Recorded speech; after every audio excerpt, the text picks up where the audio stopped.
The Rothschilds measured their homes and palaces, which makes the most touching house in the family story all the more surprising.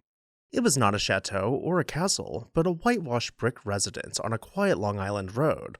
Hi everyone, Ken here. Hit that subscribe button and let's explore this house. Every Rothschild story starts in the same cramped place. In the Frankfurt ghetto of the late 18th century, Meyer Amschel Rothschild built a coin and banking business and then did something no financier had managed before, dispatching 5 sons to 5 European capitals and binding them into a single enterprise. The son sent to Vienna, Solomon, arrived in the 1820s, founded the Bank of S.M. von Rothschild, financed the Nordbahn, the Habsburg Empire's first-grade steam railway. His son Anselm added a bank that would grow into the financial heart of Central Europe. By the next generation, the Viennese Rothschilds had reached a kind of summit. Anselm's son Albert took command of the bank in the 1870s and was by most reckonings the richest man in Austria, with interests running from railways to the vast Wickowitz ironworks in Moravia. He raised a French-designed palace in Vienna, completed in 1884, and in 1880 he bought Schloss Ensfeld, a castle with medieval bones about 25 miles south of the capital, which he restored as a country seat. His fourth son arrived in 1884 and was christened Eugene Daniel. What Eugene did not grow up with was any appetite for banking. Eugene chose the army instead, and the First World War turned the rich man's son into a working soldier. After the war, the world he returned to had shrunk. The empire dissolved, Austria became a small republic, while Eugene, who had inherited Ensfeld on his father's death in 1911, settled into the life of an international gentleman. It was in Paris that his life intersected with one of the era's greatest American originals. Kathleen Wolfe, called Kitty all her life, was born in Philadelphia in 1885.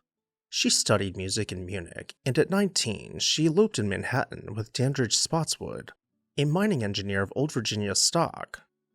The marriage produced a son, and then quietly came apart as Kitty gravitated toward Europe, where she rose through Parisian and London society with remarkable speed.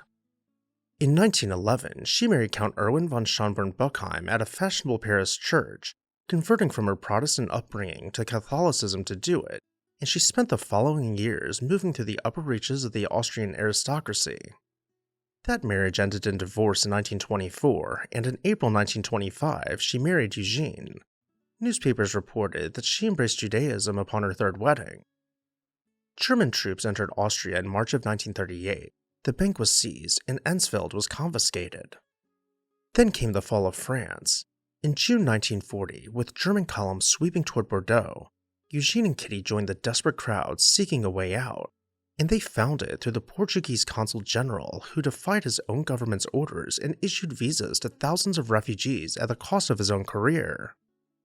From Lisbon, Eugene crossed the Atlantic aboard Pan America's Yankee Clipper flying boat, arriving in New York that same year. A baron without a country now needed a house, and Long Island had one waiting whose story was nearly as eventful as his own. That story begins with fire, and with one of the most consequential lawyers America ever produced. Paul Drennan Kravitz had built several mansions on Long Island, all of which burned down soon after completion. Tired of it all, he commissioned architect J. Bradley Delaunty to design a fire-resistant all-brick residence. What Delaunty delivered was a Georgian colonial house of unusual refinement, its brick washed white and gradually softened by ivy and wisteria. The choice was very much of its moment.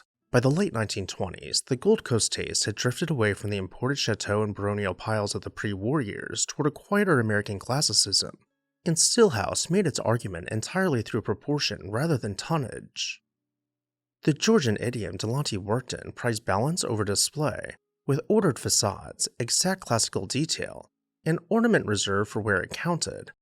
And the whitewashed brick was the quiet masterstroke, a finish that softened the material into something chalky and luminous, and let the house settle into its planning as if it had always been there. Compared with the 100-room piles rising elsewhere on the Gold Coast, Stillhouse was almost demure, and that was precisely its sophistication. Sales descriptions would later promise the charm of an old world fitted out thoroughly for modern living, and for once, the language was honest. The house sat in a park-like spread of roughly 40 acres shaded by towering oaks, elms, beeches, and pines, with broad lawns, fruit trees, and banks of rhododendrons rolling away from its terraces. It made a deliberately pastoral picture, well suited to a corner of the North Shore that had grown from Quaker farmland into some of the most coveted estate country in America without ever losing its rural manners. The grounds were shaped by Isabella Pendleton, while the interiors were entrusted to Elsie Cobb Wilson, one of the most fashionable society decorators of the day. Inside, the plan turned on a large central hall anchored by a graceful spiral stairway, a quietly theatrical gesture at the heart of an otherwise restrained composition. 6 reception rooms opened off the ground floor, and nearly all of them opened in turn onto the terraces, so that the principal rooms commanded long views over lawn and countryside, and the line between indoors and outdoors all but dissolved in fine weather. Cravath enjoyed his fireproof masterpiece for roughly a decade. He died at Locust Valley on July 1, 1940. Just over a month later, Eugene von Rothschild stepped off the Yankee Clipper in New York, and before the year was out, the lawyer's estate had a new owner. By 1941, the Baron and Baroness were installed at Stillhouse. It suited them with almost eerie precision. Within the family, the place was remembered as a cottage, which says everything about the scale they had come from, and yet that modesty was exactly the point. The colossal houses of the Gold Coast were already becoming impossible to staff as the war drained away servants, while Stillhouse had been built for comfort rather than spectacle. Here, Eugene, the soldier who never wanted to be a banker, gave himself over to a quiet passion for mathematics.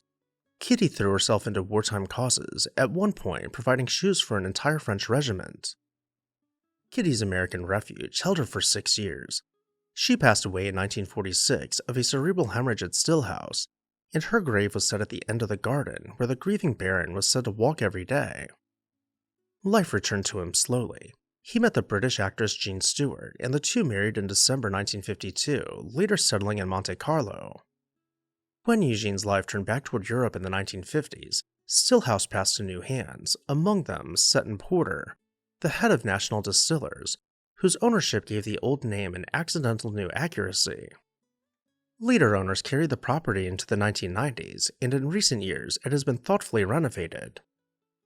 And with that, I'll turn it over to you. What did you think about Stillhouse? Let me know down below in the comment section, and while you're there, make sure you're subscribed so you never miss an exciting episode of This House.